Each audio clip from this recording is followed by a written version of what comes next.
galera, isso aí, uma boa tarde a todos, sejam todos bem-vindos, começando então aqui mais um episódio do Força Tarefa, e no dia de hoje teremos o convidado especial da Pen Game, o Revolts, mas antes disso eu vou passar a palavra aqui pro Guizão. Fala, Guizão, boa tarde, tudo bom? Boa tarde, Kepão, boa tarde, galera. Mais um dia de força-tarefa aqui. Lembrem, pessoal, mandem suas perguntas para o Revolts no chat, mas também lembrem do mais importante, a gente divide o programa em 3 tópicos. Primeiro, carreira. Segundo, campeonato. Terceiro, aleatório, geral. Enfim, então veja qual momento encaixa melhor a sua pergunta. E agora sim, bora iniciar esse programa. Fala, Revolts, tranquilo? E aí, gente, beleza? Boa tarde todo mundo.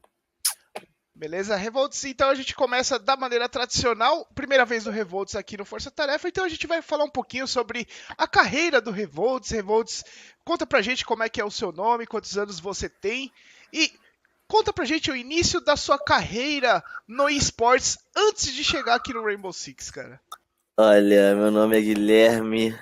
Não vou falar meu nome inteiro, né? Mas meu nome é Guilherme, eu tenho 27 anos. E eu comecei a jogar assim, nesse meio de esportes no BF. Comecei no BF3. Depois lançou o BF4, uns poucos meses depois de eu começar no BF3. Então, assim, eu acho que já fazem uns 5, 6 anos, talvez isso. Eu jogava junto com o Zig no BF4. Jogamos 3 anos de BF4 juntos. Mais um ano de Rainbow Six, então tem um tempinho aí já. Mas antes disso, quais foram as dificuldades para você se tornar um pro player, de você conseguir chegar a um time profissional que te desse todo esse aparato? Você falou que tem 27 anos, então certamente no começo você já tinha maioridade, né? Então, como que foi aí com a sua família? Como é que foi essa sua história, cara? No começo ali faltava um semestre para eu terminar minha faculdade de TI, né? Que eu tinha feito 3 anos e meio que eu tinha feito. Faltava um semestre e eu já tava jogando BF, né? Tava no BF4 já nisso. E tava já muito campeonato, tinha negócio de campeonato em São Paulo, poder viajar. Alguns presenciais, tinha a Pro League também que dava vaga lá pra fora, pra Katowice, ou ir pra outros lugares. E assim, eu conversei com meu pai e com a minha mãe, eu falei, vou trancar a faculdade. Perguntei, né, se eu podia, né? Mesmo sendo de maior, eles pagavam pra mim. Trabalhava com meu pai na ótica e ajudava, mas eles que pagavam a maior parte da faculdade. Então eu perguntei a eles, conversei. Minha mãe achou bem tranquilo, até porque eu tinha saído direto da escola e entrei na faculdade. Foi muito corrida, assim, não era nem o que eu realmente queria, né? Eu só fui fazer, não parei de estudar. Então, no começo eles reclamavam bastante. No Battlefield a gente não ganhava dinheiro, a gente mais gastava do que ganhava, né? Se pagava viagem para ir para São Paulo jogar campeonato e você só ia ter o dinheiro de volta se você vencesse o campeonato. Então, complicado no começo. Legal.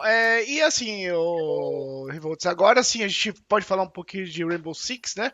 E assim, depois aí você teve aqueles problemas, a gente fala que vocês tiveram um começo do ano passado, 2018, muito bom. E depois vocês tiveram problemas no meio do ano. Foi a época que a gente também começou a narrar o Rainbow Six. E eu lembro que naquela época você falava que é que a gente teve aquele probleminha com a GH na IE, teve todos esses problemas que englobaram vocês, e por isso eu acho que atrapalhou, na minha opinião, acho que atrapalhou um pouquinho o rendimento da sua equipe no ano de 2018.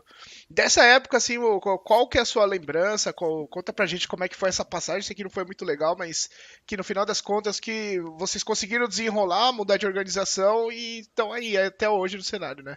Uhum. Então, assim, vou ser bem franco, assim, pra todo mundo. A gente não tinha org, né? A gente tinha acabado de sair da PEN, tinha jogado nossa primeira, acho que foi nossa primeira relegation que a gente tinha caído ali. Então, a PEN decidiu continuar com o time de Rainbow Six. Não sei se eles iam pegar outro, isso aí não interessa, mas eles não iam continuar com a gente. A gente saiu do time e o pessoal da NTZ tinha acabado de ser rebaixado. Então, aconteceu da gente juntar, conversar, né? E montar o time. Aí jogamos aquele Qualify por jogar, pra poder treinar e testar o entrosamento do time. Conseguimos ganhar a vaga. Nessa que a gente conseguiu ganhar a vaga, era obrigatório de a gente ter uma org, uma organização para representar. senão a gente acabaria perdendo a vaga dos 2 campeonatos principais no Brasil, que seriam a Pro League e a BR6. Então a gente teve que ir atrás de orgs. E naquela época tinha a IE, né, que estava chegando. Acabou que a gente conversou com o pessoal lá, gostamos do projeto deles, fechamos com eles. Só que teve esses problemas, assim, em relação a GH. No começo eles queriam manter a gente de casa, só que ia dar muito trabalho de ter que viajar todo final de semana. Aí eles agilizaram a GH pra gente, só que os PCs lá da distribuidora aqui, um patrocínio nosso também não chegou no tempo certo. Acabou que a gente ficou sem PC. Tinha a opção de treinar na Power Lounge, só que na Power Lounge também não era perto do apartamento, no apartamento não tinha internet, aí acabou que rolou um estresse do caramba, e a gente não ia treinar na Power Lounge, a gente queria o PC no apartamento, e o PC no apartamento não chegava. Aí a gente passou de uma season, a gente jogou 5 jogos sem ter PC pra treinar. A gente só assistia a live e estudava os adversários pelo celular. Assim, não tem como culpar eles. A gente, como player, a gente pode culpar eles pelos PCs não terem chegado, e eles podem culpar a gente por a gente não ter querido ir treinar na GH. Na GH não, na Power Lounge, né? Ou numa bootcamp da vida. Então, assim, é uma via de mão dupla que acabou prejudicando muita gente. E eles também, provavelmente, mas mais a gente, né, como jogador, porque a gente tem um spot nos campeonatos tipo, nas principais ligas, e a gente começando a perder jogo assim, pega mal pra gente. O pessoal já começa a falar: o time desses caras aí não treina, eles não querem nada com nada, é oba-oba. Então, pegou muito mal pra gente. A gente saiu da IE, a PEN comprou a gente veio pra PEN com essa line boa, sabe? Tinha o Iona no time, o Iona dava muita cal, comunicava muita coisa. A gente nunca teve um in-game leader no time. Depois que o Iona saiu, que eu fui tentar começar a ser o in-game leader do time. Mas assim, eram 2, 3 pessoas que comunicavam muito, e a gente filtrava uma informação direta pra fazer uma call só, sabe? Então, quando o Iona saiu do time, a PEN vendeu o Iona pra FaZe, a gente não teve verba. Eles não separaram verba pra gente comprar um outro jogador no lugar do Iona. Então acabou que foi sendo problema atrás de problema. A gente teve que trabalhar com jogadores que não tinham tanta experiência, que não faziam a mesma função que o Iona, sabe? Players que estavam acessíveis, assim, que estavam fora do mercado ou na Challenge, não sei. Mas assim, a gente não tinha grana pra comprar nenhum jogador da Pro League que viesse ajudar nosso time. Vocês resetando estratégia. Eu vejo que pouquíssimas equipes fazem isso, e é o correto você fazer. Quando você começa com um plano, você sai da base com um plano, mas no meio do round você começa a enxergar que não vai dar para entrar daquele jeito. A maioria das equipes, principalmente brasileiras, insistem no erro até o final. Se essa foi a tática, vamos fechar. Vocês ontem, eu vi que pelo menos umas 3, 4 vezes vocês paravam, saíam, davam a volta, resetavam a estratégia e entravam para o outro lado. Isso era coisa de vocês? Porque isso eu não via até então no ataque de vocês. Isso aí é um negócio que a gente sempre tentou executar. O Norden, como coach, já vinha passando isso pra gente. Ele tava setando do intermediário dronar, sabe? Assim, intermediário não, porque, como eu falei, os drones estavam muito limitados ao segundo suporte e primeiro suporte. Então o Norden vinha tentando passar pra gente, pro GCR, pros Spawns, pro Fake, dronarem mais, e eles explorarem onde que tá mais fraco, onde tá mais forte, sabe? Eles usarem os drones dele pra isso mesmo, que quando morrer não tem problema, né? Pelo menos usou o drone pra alguma coisa. Então a gente vem aplicando isso dentro do jogo. Só que quando o Gabriel estava no time ainda estava um pouco difícil de fazer isso, que a gente tinha necessidade de marcar alguma coisa ou fazer algo em torno do Gabriel abrir uma parede, e o Gabriel demorava um bocado para abrir isso. Quando a ordem entrando, a comunicação fica mais fluida e a gente consegue fazer isso mais, sabe? Não ficar batendo cabeça, forçar um lugar que tem 3 caras com 3 IE que a gente não vai conseguir tirar dali, a gente vai pro outro lado e faz alguma coisa mais referente ao plant, sabe? Todo mundo fala que vencer uma Pro League, se classificar para uma Pro League é mais importante, porque você indo para a Pro League, você vai para o Major. Então você garante 2 campeonatos internacionais. O problema, se você cair do Brasileirão, é pior do que você cair para Challenger, porque você perde muita coisa do Brasileirão. Ele pode não agregar na vitória, mas na derrota ele te complica. Vocês pensam em alguma coisa em priorizar, porque pode chegar uma hora que vocês vão treinar, a gente tem aquela tática diferenciada, aquela tática. Você usando mais de uma vez, ela foi conhecida. Se você pudesse usar uma vez só, você usaria para se salvar da Challenger ou no Brasileirão? Olha, cara, eu sou muito cético em questão a isso. Tipo, eu acho que nem. Cara, na verdade, eu acho um papo furado quem fala assim: tal time tá escondendo tática, por isso que perdeu. Cara, a gente conhece, cara, brasileiro. Quer ganhar, brasileiro tem muita bala e brasileiro tem ego, cara. Brasileiro não ganha Invitational porque brasileiro tem ego. Um não aceita jogar com o outro, não abaixa a cabeça com o outro, e por isso que não é campeão. O meu ponto de vista é isso. Então, eu acho muito difícil de um time grande esconder tática pro outro, sabe? Não vou. Eles estão escondendo tática pro Invitational. Não, não rola isso. Com a gente não rola isso, a gente encara os dois campeonatos com a mesma importância. Claro, assim, se for botar em termos de premiação, a gente ficou em terceiro lugar nas 3 edições do BR6 que aconteceram. A gente jogou as finais dos 3 e ficamos em terceiro lugar nos 3. E na Pro League, a gente jogando uma relegation, o valor da relegation chega a equivaler ao terceiro lugar da BR6. Então seria mais valiosa uma Pro League, sabe? Mas mesmo assim, a gente não encarou dessa forma, porque a gente, justamente pelo que vocês falaram, a BR6 é o campeonato que paga a nossa GH, que dá verba, tipo, dá muito.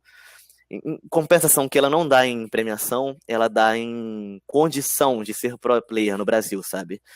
Então, a gente encara os dois campeonatos com o mesmo peso e a gente não quer cair de nenhum dos dois, cara. Se a gente cair de um e ficar no outro, eu não sei o que vai acontecer com o time.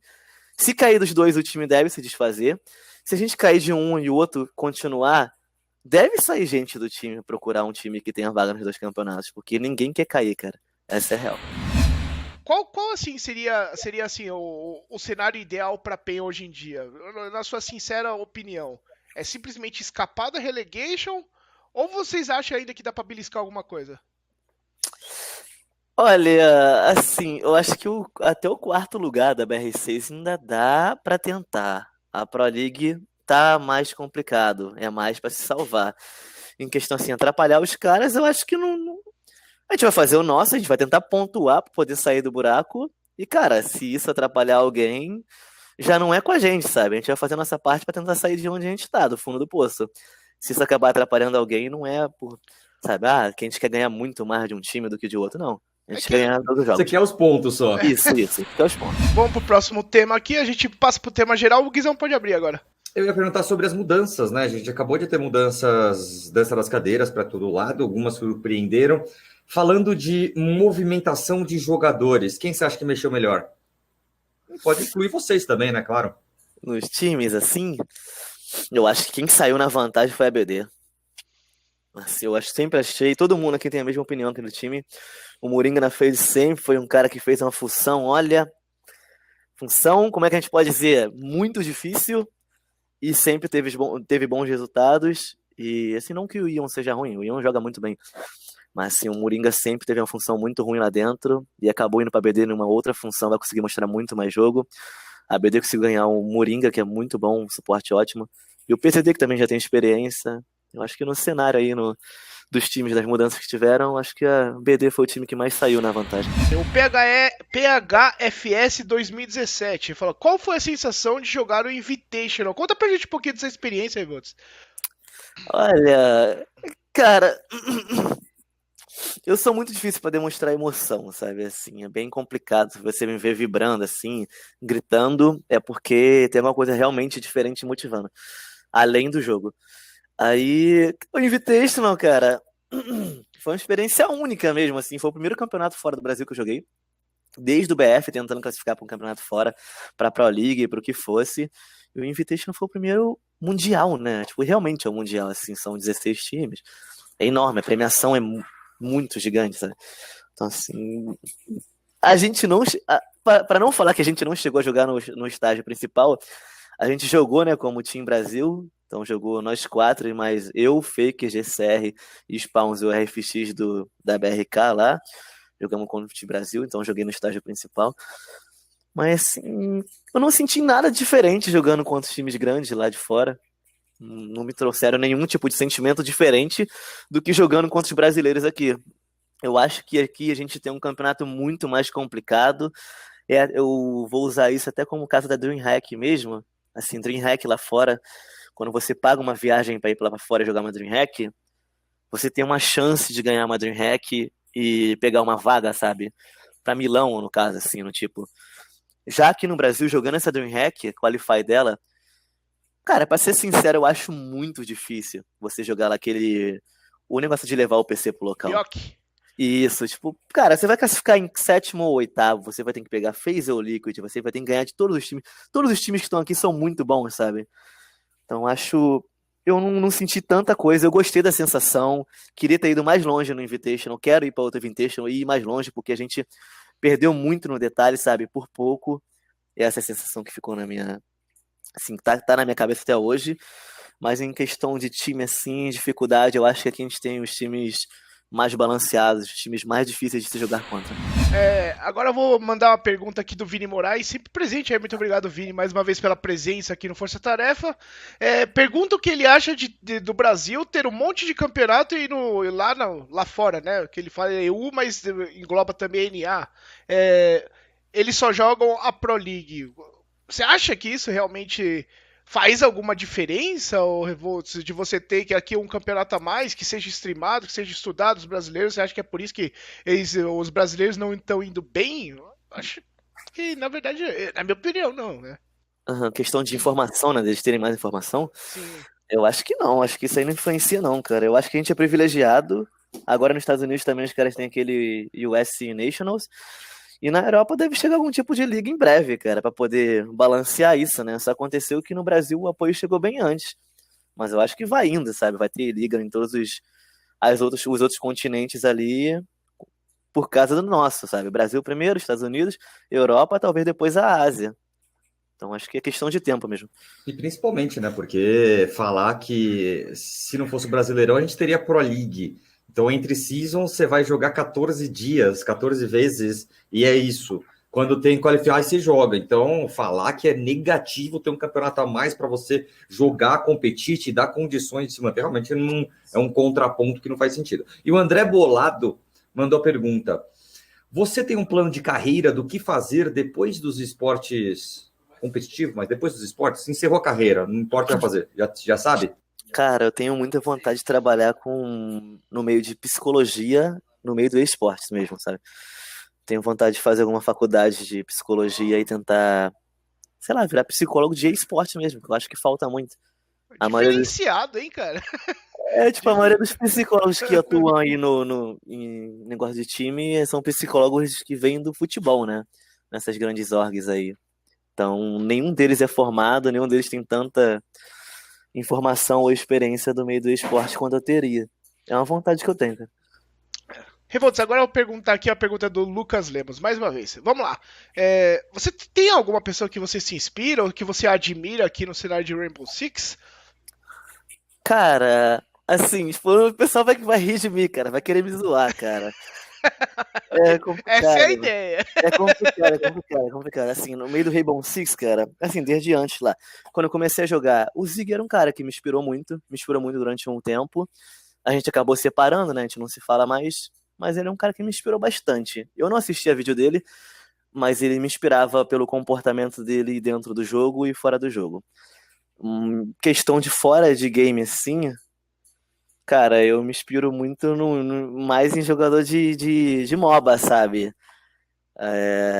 O pessoal lá da EG, lá do Dota, lá, o Arteezy, que o comportamento dele, ele é um ótimo jogador, só que ele não gosta de ser popular, sabe? Ele quer fazer o jogo dele, ele não mede as palavras dele, então eu acho que é mais o meu estilo, sabe? Eu quero jogar, eu não quero fama. Se o nego vier falar besteira pra mim, eu vou falar besteira de volta, eu não tô nem aí, sabe? Eu consigo ser tóxico com facilidade. Então acho que seria um Arteezy, assim, e um pouco do Zig. Eu não consigo ser tóxico, mas também não consigo ser tão good guy. Eu sou meio termo. Interessante. E agora perguntando sobre as atualizações, querendo ou não, as coisas que chegaram. Achei bastante coisa para a gente conversar a respeito do que vai mudar e o que já mudou no Rainbow Six. Eu queria começar falando dos dois operadores que acabaram de entrar no competitivo, Kaid e Nomad. Você acha que mudou alguma coisa no meta esses dois entrando? Ou você acha que a próxima entrada, né, que vai ser o Gridlock Muse, vai mudar mais ainda? Olha, eu acho que essa aqui vai mudar. É a da Nomad, do Kaid. É meio que os dois pontos. Eu acho que a Nomad mudou muito. O Kaid não influenciou tanto, né? Porque só vão pegar mais o Tete. Mas a Nomad mudou muito porque a defesa não tem como saber onde tem as traps, sabe? Você escuta a trap num lugar, você fica com medo de rotacionar em duas portas porque você não sabe onde tá a trap. Você só ouviu ela cair no lugar. Então, assim, a Nomad mudou muito em questão de rotação. E quando lançar o Muse e a Gridlock, Vai mudar mais ainda porque o Muzi vai conseguir dronar, né? E vai saber onde tá as traps, talvez desarmar a trap, então vai liberar um pouco das rotações. Eu acho que o Nomad mudou agora e o Muzi vai mudar muito mais na próxima. E agora a gente tá caminhando pro final do programa, ô Revolts. Vamos explorar um pouquinho da sua genialidade no seu cérebro pensante. A gente tem uma brincadeira de que você é o desenvolvedor da Ubisoft e você, falando em operador novo, você vai desenvolver um operador e qual seria o gadget dele. Pode ser de ataque, pode ser de defesa. Como que você imaginaria um novo operador, uma nova característica? Assim, cara, eu tenho mais ideia do que não fazer pelo que eles já fizeram, assim, que não... Cara, que eu acho que... Lion 2.0. Não foge muito da FPS, tipo, alguns tipos de operadores que já criaram. Mas pra criar, cara, desculpa, mano. Vocês vão ter que perdoar. Eu não vou conseguir bolar nenhum agora, não. A gente já teve o Homem-Aranha também, que sobe a Homem-Aranha. sapão. Homem-Aranha sobe a sapão e quando você dá o pique externo, o Homem-Aranha ele consegue fazer rapel igual o operador de ataque, então ele pode voltar. Ele volta, né? Ele pula da janela. Só que seria meio OP, sabe aonde? Café Dostoiévski, porque imagina você sobe lá na Claraboia. Faz o inverso. Cara, o Vigil de Ataque. Vigil de ataque. A gente já teve também. Essa ideia foi minha, foi totalmente refutada, mas um homem que tivesse, tipo, que arremessasse molotovs do mapa. O Jäger de ataque também. O Jäger que ele anda com uma cinta, que quando você joga C4 para impedir plant, ele destrói até dois negocinhos, e aí você tem que gastar a impacto para fazer ele gastar o negócio dele para jogar C4 depois, mas esse é legal. Imagina um cara que é meio que feito para plant. Né? Caraca, essa aí é boa de verdade, hein? Nossa, mas aí ele seria meio quebrado também, né? Caraca, como é que o pessoal ia começar a se organizar? Então, mas aí que tá, ele muda a meta, mas é fácil você fazer um counter, você não pode sair gastando impacto. Não adianta você puxar 3 caras de C4 agora, porque você precisa de alguém que tenha 2 negócios arremessáveis para você quebrar o gadget dele. Ou, tipo, ele tem um cooldown, então a cada 10 segundos ele pode soltar um, então você precisa soltar 2 imediatamente para um depois do outro, enfim. Mas não é quebrado que você não consegue impedir ele de trabalhar, né? Uhum. O Andrews SK tá falando, essas perguntas a gente viaja demais. Mas é pra viajar, cara. Esse aqui é o momento que você solta a imaginação e tenta criar alguma coisa. Você acha que esse monte de operador, 48 operadores que a gente tem agora, você acha que veio da onde? É alguém pensando nesse tipo de coisa, entendeu? De como fazer o jogo ficar mais interessante, de como fazer. Mas o Revolts vai passar a vez dele, parece, né? Uma ideia boa vieram de várias ideias bostas, né? Eu capaz que eu daria mais uma ideia bosta aqui. Não, mas daí você iria contribuir para uma boa. Ia faltar 9. Ia faltar 9 bosta, entendeu? É verdade. Dream Team, então, pode fazer ou nacional ou internacional, tipo, incluindo o Brasil, o que você quiser. Aquele clichê, falar, meu time é meu Dream Team. Cara, eu acho que a gente tinha um Dream Team, cara, com o Iona, cara. Sinceramente, eu espero que alguém encaixe no lugar dele. O nosso time é muito bom. A gente tem muita trocação de tiro, todo mundo é muito prestativo. O melhor de tudo desse time é que a gente tá perdendo, a gente tá na relegation, tá num problema aí, que já vem de 3 temporadas e ninguém nunca brigou. O pessoal tem a cabeça muito boa pra isso, psicológico muito bom pra... Então, isso é bom, saca? Qualquer outro time desses grandes, se tivessem caído numa relegation, ia ter brigado, ia ter tirado 2, 3 players. Então acho que meu time é o Dream Team, cara. O Iona é o cara que supria, que formaria esse exódia, sabe, do nosso Dream Team. Tomara que seja o Norden, se não for o Norden, tomara que seja outra pessoa, e a gente vai buscando. Bom, então é isso, então. Então eu queria agradecer a presença do Revolts no dia de hoje. Muito obrigado, Revolts, aí, por atender o nosso pedido. Espero que tenha gostado aqui de participar do Força Tarefa e venha mais vezes aí. Muito obrigado a você. Eu passo a palavra do Guizão, depois aí o Revolts se encerra. Agradecer mais uma vez, Kepão, agradecer vocês aí em casa que acompanharam mais uma semana, lembrando que tem Brasileirão, tem muita coisa pra gente acompanhar de Rainbow Six, tem quadros novos saindo, mas semana que vem a gente tá de volta aqui com este mesmo quadro no canal, óbvio. Então, a bola é sua agora, Revolts. Obrigado a vocês, né, pelo convite aí, é sempre bom conversar, né, explicar um pouco mais de coisa que o pessoal não sabe. Obrigado pelo pessoal que fez pergunta, que apoia a gente. Cara, vocês têm que esperar da gente que a gente saia desse buraco mesmo, continuar apoiando. Como eu disse, o nosso problema é esse, no momento, e a gente tá esperando que alguém encaixe no nosso time para poder ter um bom time para a próxima temporada. Só agradecer mesmo. Isso aí, então, obrigado, Revolts, obrigado de coração mesmo. A gente volta na semana que vem, muito obrigado. Quarta-feira Pro League e domingão Brasileirão também, beleza? Aquele forte abraço, até mais, até semana que vem.